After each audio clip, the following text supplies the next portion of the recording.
Welcome back to the Dean Obeidallah show. Right now, very happy to have on the show one day before a big vacation, Richard Ojeda, retired U.S. Army Major, former West Virginia State Senator, host of Ojeda Live, the hit nightly Facebook and YouTube live show, also co-founder of the Turn Left Pack. Richard, good to see you, my friend. Always great to be on here, Dean. I always enjoy being on your show, man. Thanks. I like having you on. By the way, so when you go on vacation, do you call them covert ops, or are they just like they're normal vacation? Like, are there things going to happen maybe on this trip that you can't tell me, or it's all Uh, civilian now? I mean, I'm civilian, so I'm loving it. I'm going to travel around. I love to go back to Europe every couple of years and spend a month or two. If everything works out this time, I'm probably going to plan another trip for next year because this time I'm going to drive everywhere. So I got my international driver's license.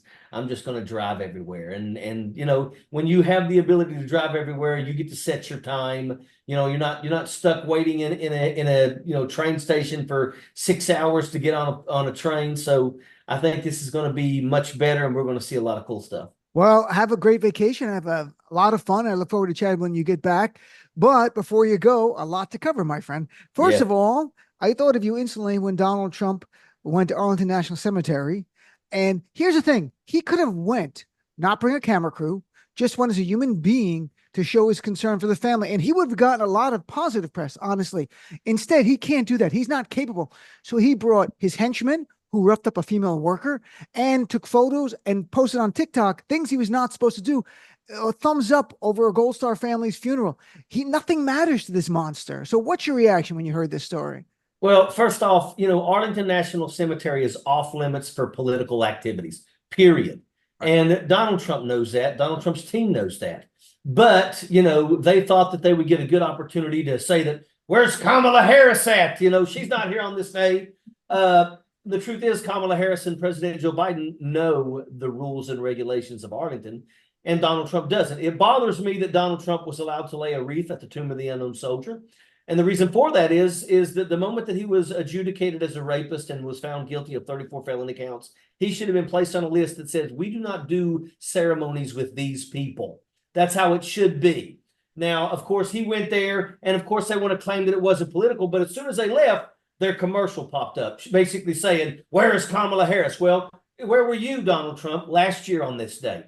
Where were you the year before on this date? Oh, you wasn't because you didn't care. You're only there now because it's election time and you want to try to get the veteran vote. And once again, you rough up a person that's trying to tell you that you cannot do this for political reasons, but you don't care. And this is one of the reasons why I'm really hoping that Tanya Chutkan really does sentence him, because Donald Trump has proven to all of us that it doesn't matter what the rules and regulations are. Right. He doesn't believe that they basically pertain to him, so he does what he wants anyway, and he needs to be checked. And this is unacceptable. The Special Forces soldier that had 8 combat tours that took his life because of post-traumatic stress disorder, him and his family did not care that they didn't care. They did not like the fact that Donald Trump also politicized his grave, and it's unacceptable. Absolutely. And then Donald Trump in the video and speaking to the Gold Star families there lied. He said, we didn't lose one person in 18 months. And then they, being Harris and Biden, took over, and it was a disaster. In reality, as Department of Defense notes, there were 12 deaths from hostile action in that 18-month period, including 2 of them in February of 2020, that in Afghanistan, where they were fatally ambushed by rogue Afghan policemen. And I guess the question comes, does he not care that these 12 deaths in that 18-month period, do they not matter to him? Or he has no honor. I mean, you're a person of honor. This is a man with zero honor. Yeah, he doesn't. He went a couple times while he was the president to Dover Airport, where, we received the remains of service members. On one occasion, he actually got into it with the mother of a deceased soldier. So once again, Trump being Trump, Trump does things for political reasons, and this is what bothers me more than anything is that they want to sit and they want to blame the horrific day in Afghanistan, which was one of our last days there. But remember, Donald Trump was the one who put that plan in motion. He released 5,000 Taliban insurgents that ended up right back on the battlefield, one of which is now the president of Afghanistan. So Donald Trump's released these criminals. He doesn't, he laughed about the fact of saying, I put this plan in place and Joe Biden cannot stop it. Donald Trump made jokes about that Joe Biden couldn't stop it. And Joe Biden could not stop it. What Joe Biden was able to do was he was able to push it off for another 30 days. He said, look, I'm not going to be able to get all the Americans out by this date. So you're going to have to give us 30 days. And if you don't give us 30 days, Taliban, then we're just going to have to go back to fight. And the Taliban said, okay, no problem. We'll give you the 30 days. And let me tell you something. The efforts of our troops on those last few days was a Herculean effort to get over 80,000 people have fled to safety now. And I will tell you that the greatest photograph that I ever seen was on the last flight out of Afghanistan. The reason why it was so great to me is because one of my interpreter's entire family was on that plane, and he sent me a picture of them all smiling and hugging each other because they were finally getting out of Afghanistan. And now they live in Ohio and they're doing phenomenal. The kids are all getting higher education. One of them just graduated as an electrical engineer. Another one is getting ready to start basically school to become a surgical doctor. Wow. I mean, That's great stuff, man. Yeah, one of them actually come here and started working driving a truck. Now he owns 2 trucks and he pays somebody a salary to drive one of those trucks. So these are good people and they benefit this country.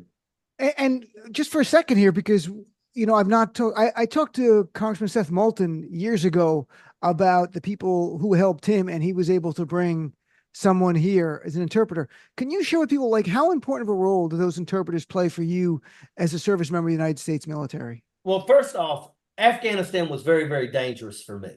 Okay. They actually briefed the 101st Airborne, Division commander, and they said that Richard Ojeda and R.L. Montgomery were 2 prime candidates for a Taliban snatch and grab, because we were out there 100 miles away from the nearest American. Me and him, I would take a mechanic with me, and then I had my interpreter. And we'd be out all over, the provinces trying to work with the police officers. We could never tell anybody where we were coming. We had to always just show up unannounced. Because if we told people we're going to be going up to Yakalong, then we would find somebody waiting on us when we got there. So we couldn't tell anybody anything. Right. But let me tell you something. I could not have done my job had it not been for my interpreters. And, I had an interpreter that was as young as 12 years old. That I will tell you, we were in a place called Saigon, but not spelled the same as in Vietnam. And I remember I was talking to the police chief, and all the police officers were around me. And all of a sudden, my 12-year-old interpreter by the name of Naweed completely locked up and stopped interpreting for me. So I knew something was wrong. So I said, all right, let's go. Let's get in the car. We're driving. We're taking off. I went about a mile down the road, stopped the vehicles, and I said, hey, Naweed, what the hell's going on? And that's when he told me that while I was trying to talk to the police chief, the police officers around him were telling him that when we catch you alone, we're going to cut your lips off. That's the kind of stuff that we had to deal with. Interpreters are without interpreters, we could have not done our job. And that's why it's so important. And that's why, for me, I have worked for years. Yeah, I am still getting things that are trying to help, some of the family members of my interpreters. We just got one of my interpreters' wives finally out of Afghanistan. And his daughter finally out of Afghanistan. And this just happened like literally 6 months ago. So we still have people in Afghanistan that we're trying to get out. Now, luckily, I've been able to successfully help get all of my interpreters out, but we haven't been able to get all their families out. So we're trying to get their families out now. I so appreciate you sharing that story too, because it's not something I've covered really much detail on the show, and the role that the interpreters play in helping you do your job and saving your life, to be honest. And many of the women and men in our armed services, that's why the passion in trying to get them out was so clear, like Congressman Seth Moulton in his service and yours as well. So I really appreciate you sharing that. So by the way, speaking of service, Jimmy McCain, the youngest son of the late John McCain, who was a first lieutenant, said yesterday, and I guess not often people in the military come out and say things like this, but he said change his registration to Democrat, supporting Vice President Harris because of what Donald Trump did at Arlington National Cemetery. It was that egregious to him. What is your reaction to that?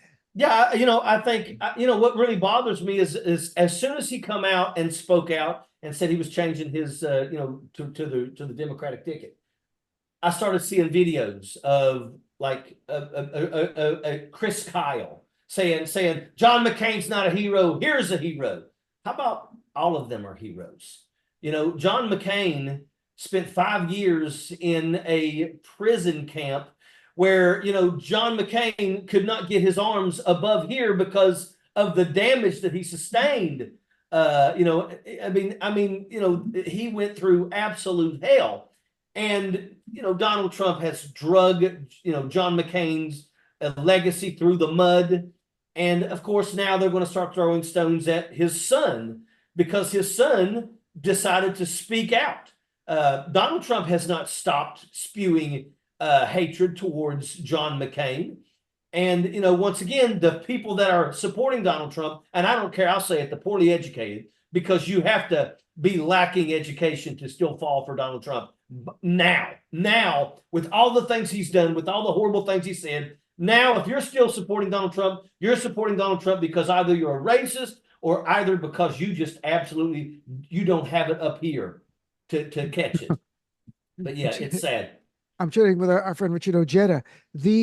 On the right, J.D. Vance and some of the others, his minions, are continuing to attack Tim Walz for his military service, not for his policies, not for what he's done in Minnesota, for his over and over. Like, to them on the right, it's sort of like the way J.D. Vance views women. If you're not having children, you're worthless. So if you're a Democrat and you serve 24 years in the military, your service is not worthy of praise. You should be demonized because you're a Democrat. This is unreal, watching so many on the right who say they served smear this Tim Walz for 24 years of service.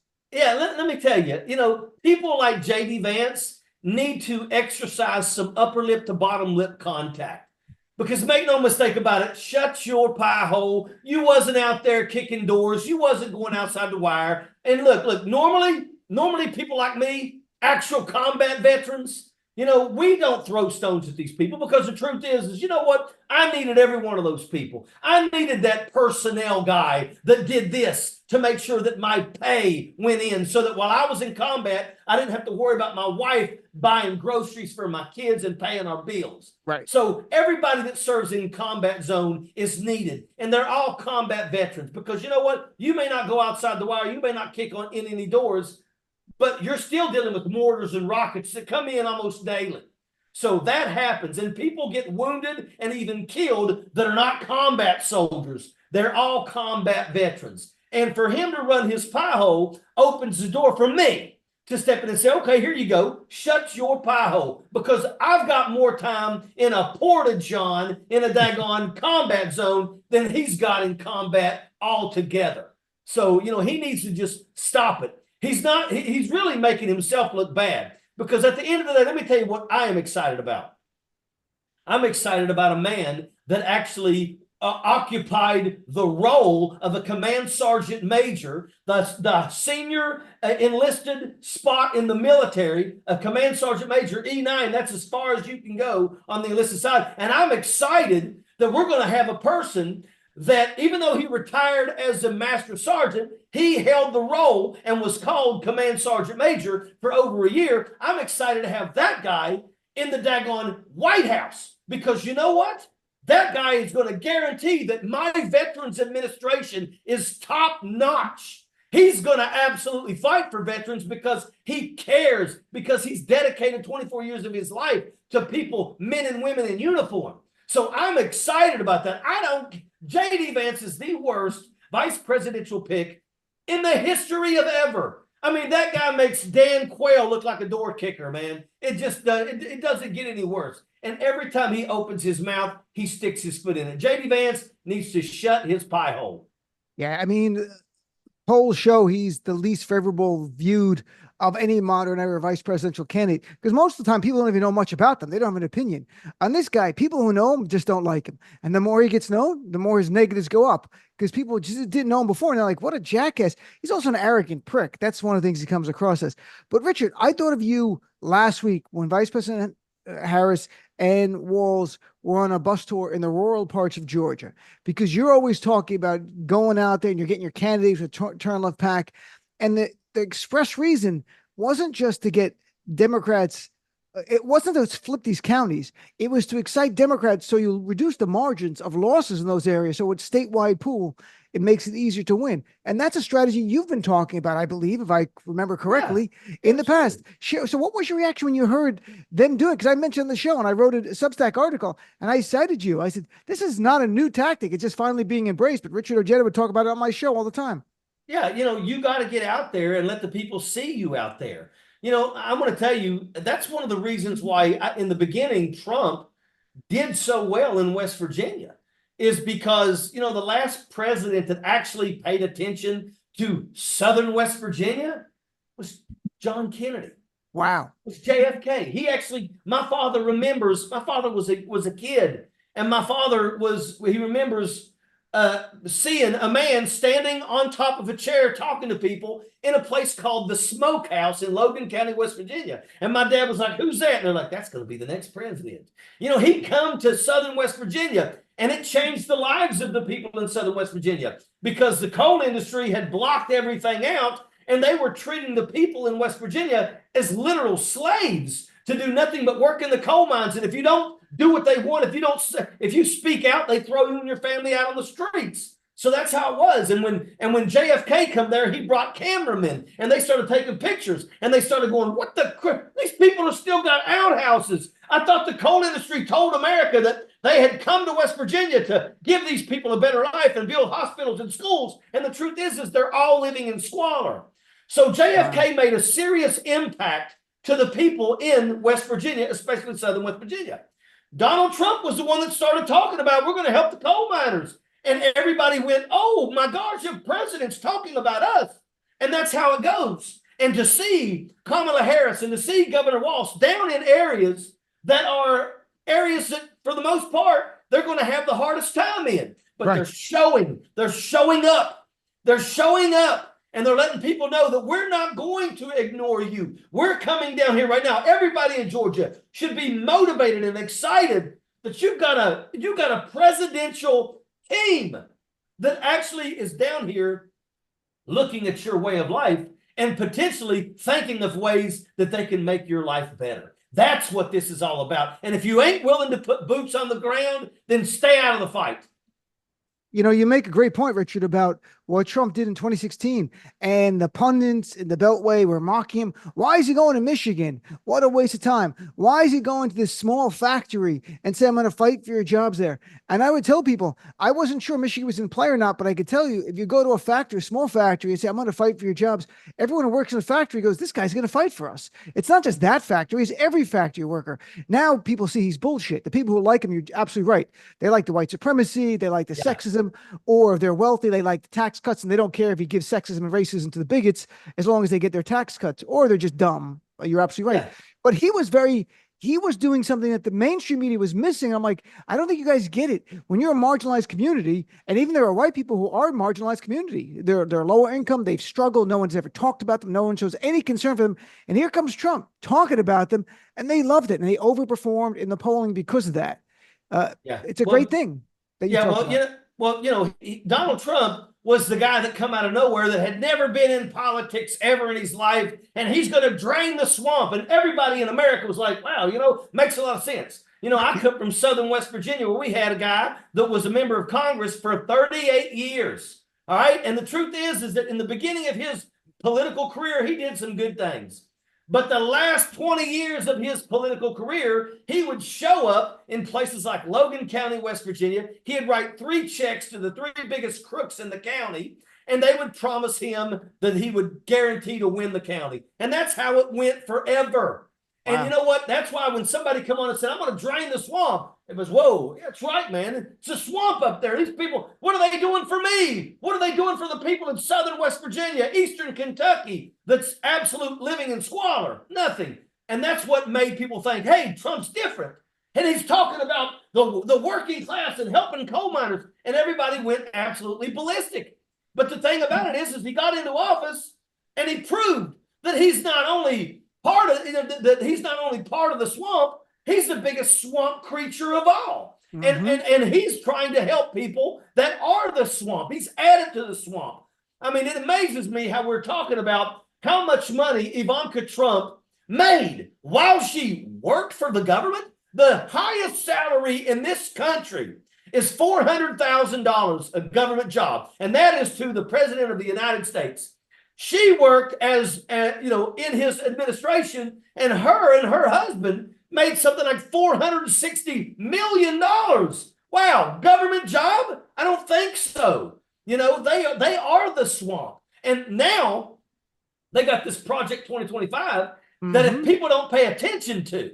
Donald Trump can't go around to these auto factories and stuff anymore because he'll get booed out of the place because everybody knows that Project 2025 is going to kill unions. They want to get to a point where you don't have a voice. They're going to tell you what you can do, where you can go. They're going to make that child have that uncle's baby or father's baby, and there's not anything anybody's going to be able to do about it. And that's why it's important. This is the most important election of all of our lives. And we say that every 4 years, every 2 to 4 years, most important election. It may be the most important election to you, but it may not be to me. But this one is the most important election for every single body in this country, because if we vote wrong, it's going to change all of our lives, and it ain't going to be for the better.